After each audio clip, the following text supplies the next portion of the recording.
बिस्मिल्लाहिर्रहमानिर्रहीम अस्सलाम वालेकुम।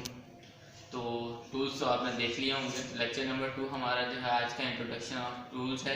तो मैं आप लोगों को इंट्रोड्यूस करवाऊंगा टूल्स के वास्ते के कौन सा टूल्स क्या है और उसका काम क्या है और उसका नाम क्या है। चलो मैं आपको बताता चलूँ। सबसे पहले हम वहाँ से स्टार्ट करते हैं कि हमारे पास जो सबसे पहले हेक्सा ब्लेड है, जो जिसे हमारे आम लोकल ज़बान में आरी ब्लेड भी कहते हैं, जो हमारे सामने। और इसका जो फ्रेम है वो हेक्सा फ्रेम है, जो हम एडजस्ट करते हैं इन दो कॉर्नर्स के अंदर, कि एक कॉर्नर में हम फिक्स करने के बाद दूसरे कॉर्नर को हम इसे स्क्रू के थ्रू हम एडजस्ट करते हैं कि किस तरह से हमने इसे टाइट करना है और इस फ्रेम में एडजस्ट करना है। तो ये दोनों मिलकर फिर हेक्सा ब्लेड बन जाता है। तो हेक्सा जिसे कहा जाता है, इनके फ्रेम और ब्लेड दोनों मिल चुके हैं तो ये हेक्सा हो गया। और अगर इंडिविजुअल देखेंगे हम तो हेक्सा फ्रेम होगा और ये हमारे पास हेक्सा ब्लेड होगा। इसके अलावा जो मेरे पास ब्लेड पड़ा हुआ है वो वुडन हेक्सा है, जिसके अगर मैं आपको दांत दिखाऊं तो इसके ऑपोजिट है। एक अगर राइट साइड पे है तो दूसरा लेफ्ट साइड पे है।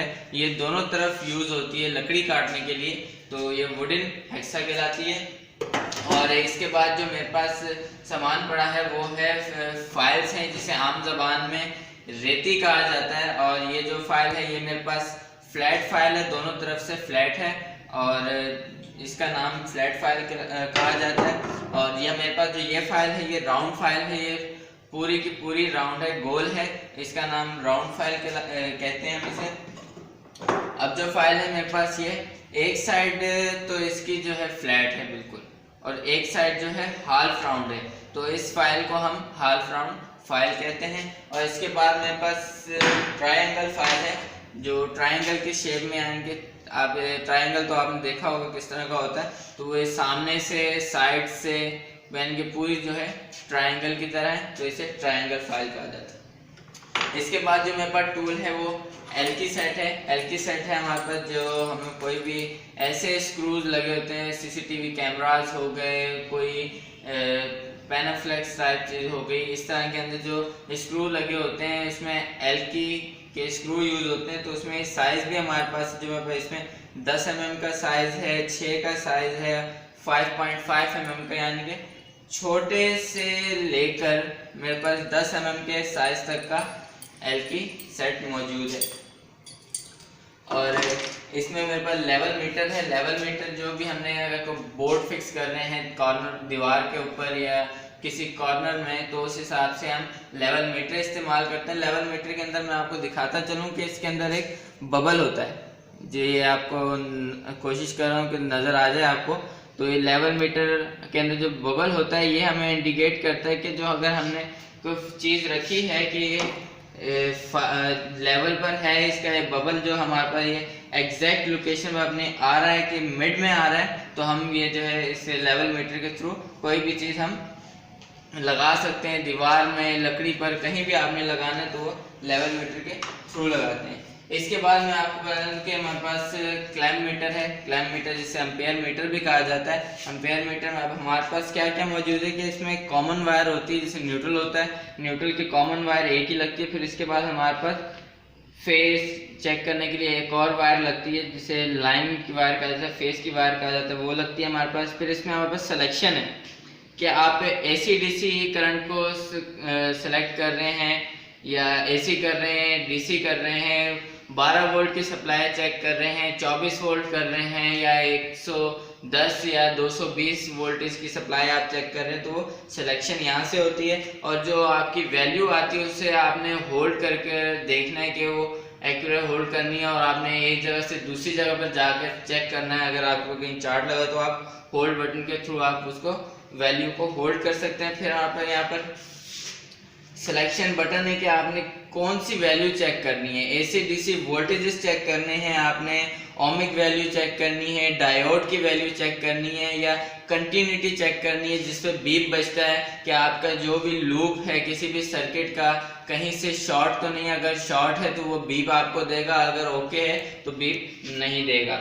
और इसके बाद आपने एम्पेयर्स चेक करना है। जो मेरे पास इसमें एम्पेयर्स ये बताता है वो 40 एम्पेयर से लेकर 400 एम्पेयर तक बताता है, तो एम्पेयर चेक करने के लिए भी। और इसके अंदर मेरे पास ये क्लैंप है, इसके एक क्लैंप बटन है जो आपने वायर अगर कभी एम्पेयर चेक करना होता है तो एम्पेयर चेक करने के लिए आपको सिर्फ फेस की वायर इसमें इंजेक्ट करनी पड़ती है, डालनी पड़ती है कि आप इसमें फेस की वायर। मैं आपको दिखाता हूँ कि कभी भी ऐसी जो हमारे पास केबल होती है, ड्रिल मशीन की केबल है, तो अगर ये केबल है तो इसके अंदर दो वायर होती है, न्यूट्रल और फेज।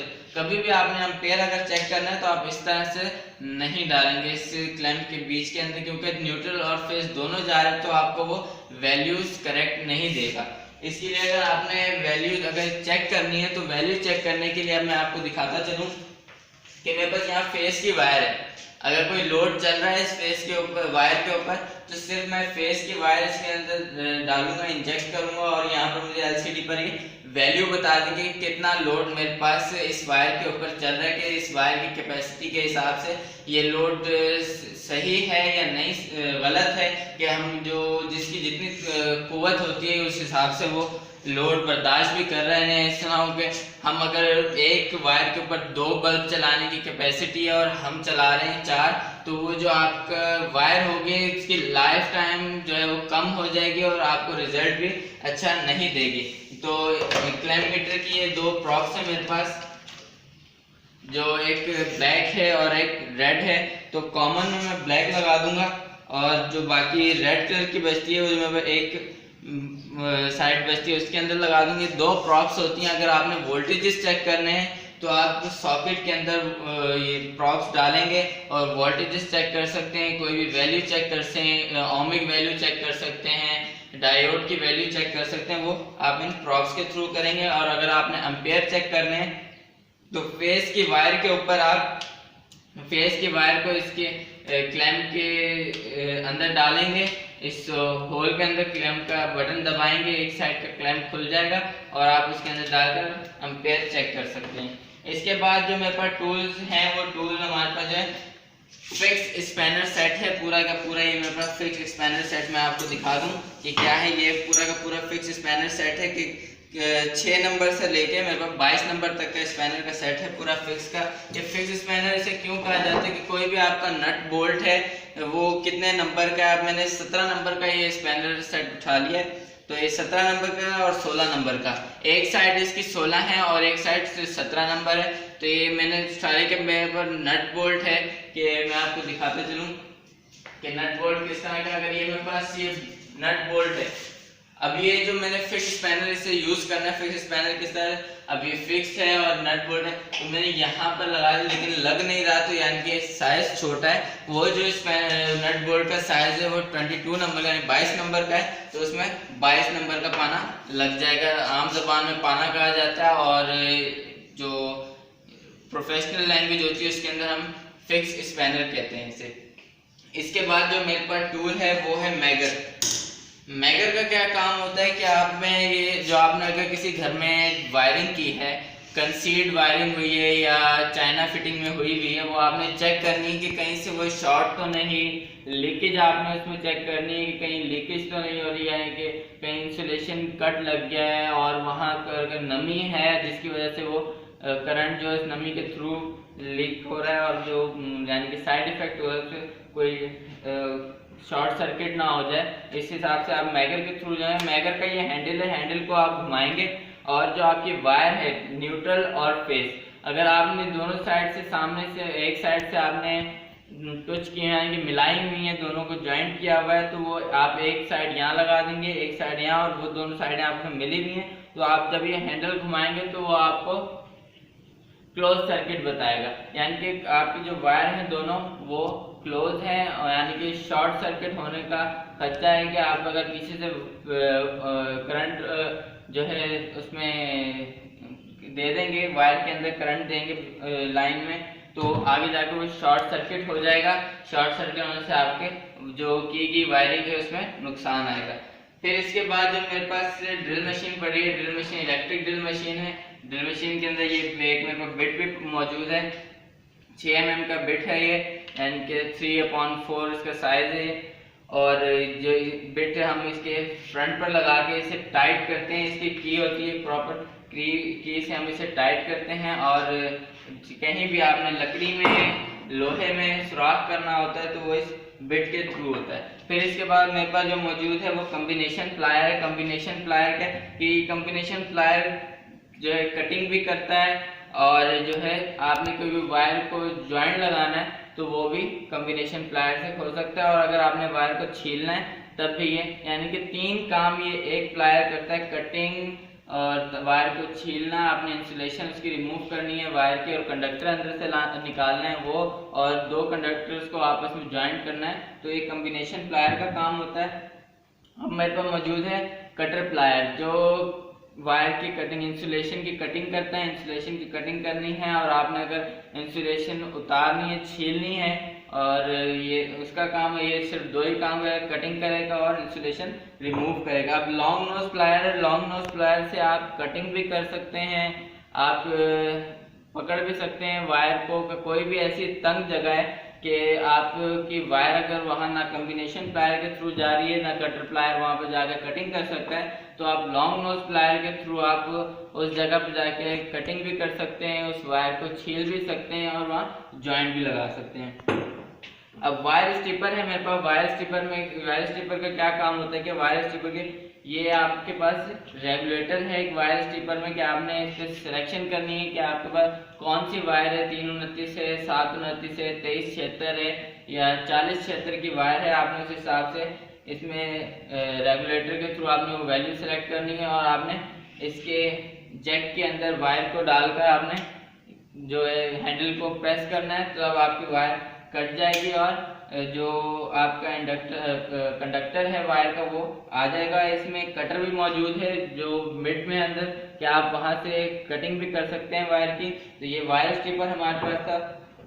और ये मेरे पास एक एडजस्टेबल स्पैनर है कि एडजस्टेबल स्पैनर के आपके पास एक स्पैनर है और कई सारे नट बोल्ट हैं, कोई छोटा बड़ा, तो ये हमारे पास एक मौजूद है, यानी कि 250 mm तक का ये नट बोल्ट जो होगा उसे खोल सकता है और टाइट कर सकता है। कि कोई भी इस तरह से मैंने आपको दिखाया कि वो मेरे पास एक नट बोल्ट था, तो मैं इस हिसाब से उस नट बोल्ट के हिसाब से इस स्क्रू के थ्रू इसके दोनों जैक्स को खोल के उस एक जगह एडजस्ट करके हम उस नट को टाइट भी कर सकते हैं और खोल भी सकते हैं। अब जो मेरे पास टूल मौजूद है वो है फ्लिप स्क्रू ड्राइवर, और एक मेरे पास मौजूद है फ्लैप स्क्रू ड्राइवर, जिसे आम जबान में हम कहते हैं 4 मुंह वाला पेचकस, और ये फ्लैट पेचकस है जिसे पेचकस कहा जाता है स्क्रू ड्राइवर। तो ये फ्लिप, इसे जो हम इलेक्ट्रिकल फील्ड में या किसी भी फील्ड में नाम देते हैं टेक्निकल में, इसे हम देते हैं flip screw driver. Flip screw driver इसलिए दे देंगे इसके जो फ्रंट है वो 4 कॉर्नर्स पर है, 1 2 3 और 4, ये 4 कॉर्नर्स है जो आपके पास 4 साइडेड स्क्रू होता है, आपने टाइट करना होता है, तो आप इसके थ्रू टाइट कर सकते हैं, रिमूव कर सकते हैं उस जगह से। और जो 1 साइड आपके पास स्क्रू होता है वो आप इस फ्लैट स्क्रू ड्राइवर के थ्रू कर सकते हैं, आप उसे खोल सकते हैं, लगा सकते हैं।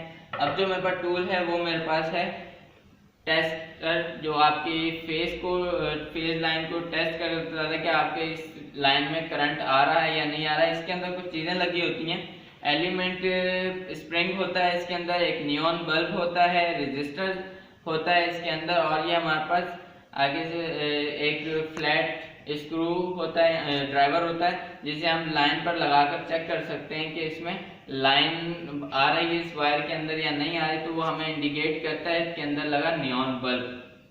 तो इसका ये काम है।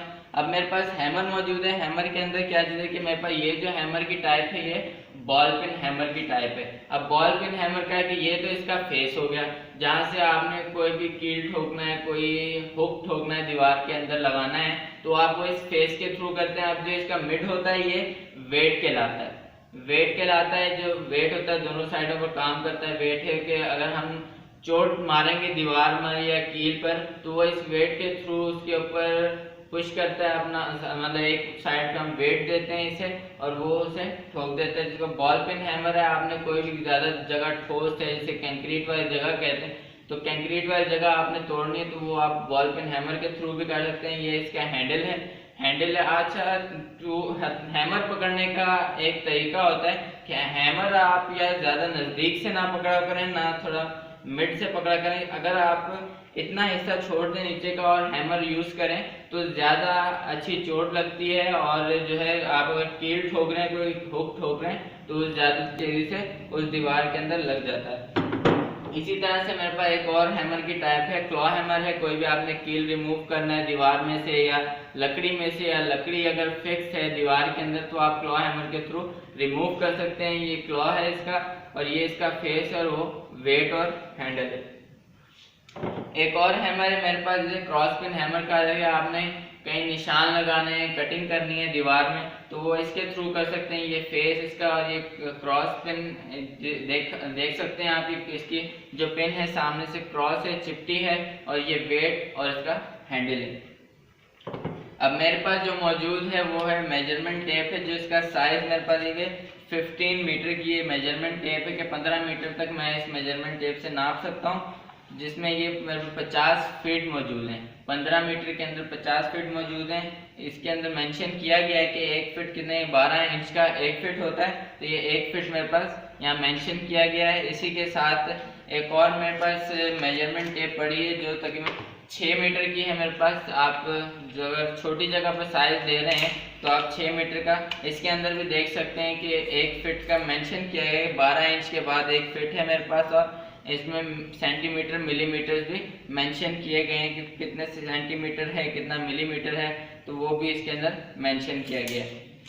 तो ये टूल्स का मैंने आपको इंट्रोडक्शन करवाया। और भी बहुत सारे टूल्स हैं, लेकिन डोमेस्टिक वायरिंग में और जो जनरल इलेक्ट्रिशियन के हवाले से जो टूल्स का ज़्यादा इस्तेमाल होता है वो इन टूल्स का इस्तेमाल होता है। इसमें मशीन्स और भी हैं, जैसे कि आपने वॉल कटिंग करनी है, ग्राइंडर, उसके लिए बेबी ग्राइंडर यूज़ होता है, या एक 7 इंचेस का ग्राइंडर यूज़ होता है। आपने साइज़ के हवाले से इसमें डिस्क लगानी होती है, या LT ड्रिल मशीन होती है कि आपने कंक्रीट की दीवार में होल करना है, किस साइज़ का होल करना है उस हिसाब से आप बिट की सिलेक्शन करते हैं। तो ये सब चीज़ें होती हैं। और भी बहुत सारे टूल्स हैं। जिस तरह से प्रैक्टिकल्स होते जाएंगे, उस प्रैक्टिकल के हवाले से मैं आपको टूल्स भी बताता जाऊंगा कि कौन कौन से टूल हम इस्तेमाल कर रहे हैं, कौन सी चीज़ें इस्तेमाल कर रहे हैं, वायर्स कौन सी इस्तेमाल कर रहे हैं। तो मैं इंशाल्लाह आप लोगों को नेक्स्ट लेक्चर में मिलूंगा कि अगला जो हम प्रैक्टिकल करेंगे वो क्या प्रैक्टिकल करेंगे।